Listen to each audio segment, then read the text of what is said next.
Hello guys, welcome back again sa ating YouTube channel, no, The Action Man. Una sa lahat, may galab shoutout po sa lahat ng mga kakamping at sa mga hindi man mga kakamping. Kung interesado ka sa bidyong ito, patapusin mo na hanggang dulo at huwag nyo nang kalimutan na i-like at i-share ang ating video para malaman naman ng iilan sa ating mga kababayan na nagtutulog-tulugan sa katotohanan.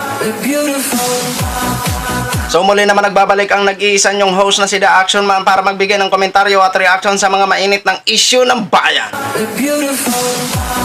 So ito ho mga ka-action, no, may gusto lang ho ako na i-share sa inyo about po ito sa napanood ko na in-interview o tinanong ito si Vice President Sara Duterte na kung sakali mapatalsik siya sa bilang isang pagka-Vice President at tatakbo ito sa pagka-Vice President ang kanyang ama o pagka-senador. Ito po ang naging reaction ni Vice President Sara Duterte. Titingnan nyo po kung ano ang kanyang sasabihin. Ay, panoorin pala, panoorin. Vice President, may we ask for your reaction lang po sa sinabi po ni dating Pangulong Duterte kagabi na kapag pinatalsik po kayo ay mapipilitan po siyang tumakbo sa 2028 elections bilang Vice President or sa 2025 bilang Senator. Kung ano man yung desisyon ni Pangulong Duterte ay buo ang suporta ng pamilya sa kanya.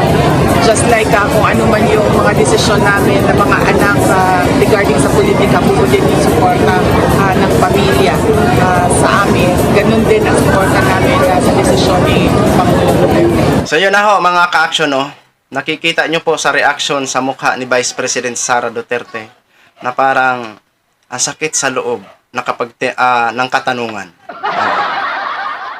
Kung ano ang masasabi niya oras na mapatalsik ka sa iyong pwesto. Makikita po sa mata ni Vice President na parang ang sama, ang sakit ng nararamdaman niya. Okay, wala namang problema kung tumakbo ang dating Pangulong Duterte. Pwede po siyang tumakbo sa pagka-Vice President pero hindi na siya pwede siguro maging presidente. Kasi once lang po talaga maging presidente ang isang tao. Okay? So, wala pong problema. Suportahan po, gaya ng sinabi ni Vice President Sara Duterte. Pero, yung mga gusto lang sumuporta. Oo, wala namang problema kung gusto nyo pa ibalik ang isang Duterte bilang Vice, no? Kung hindi pa siya maimbestigahan ng ICC. Oo, diba? So yun lang ho ang atin masasabi dyan. Wala problema kapag tumakbo si dating Pangulong Duterte ho bilang Vice President or Senador ngayong 2025 election sa pagka-Senado, sa pagka-midterm. At kung tumakbo man siya kung sakali sa 2028 sa pagka-Vice President, walang problema. Oo, nandyan pa rin ang mga supporters nyo kung gusto ka pa rin suportahan. Diba? Alam naman ho natin na may posibilidad po na mananalo. Ano? Hindi naman natin pwedeng husgahan dahil ang maghuhusga ang taong bayan at smart magic. So yun lang ho mga ka-action, mga kakamping, no, bahala na ho kayo maghusga dyan. Basta ako, ang masabi ko lang, pwede kang tumakbo. Bakit hindi?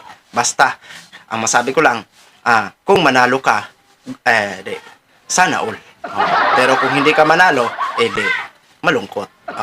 So yun lang ho mga ka-action, mga kakamping, no, share ko lang ho sa inyo. Maraming salamat po sa ating mga viewers Luzon, Visayas at Mindanao all over the world. Ako po ang inyong lingkod si The Action Man. Good evening everyone.